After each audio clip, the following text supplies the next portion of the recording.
Res vse skupaj lahko ocenimo, res je oceno odlično.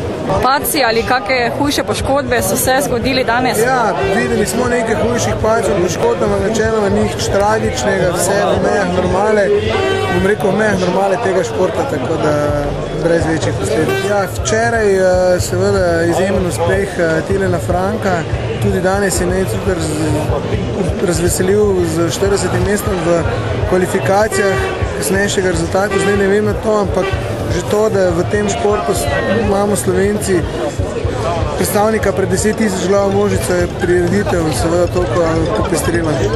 Ekologi vas kaj mučijo? Koliko je to razrite proge?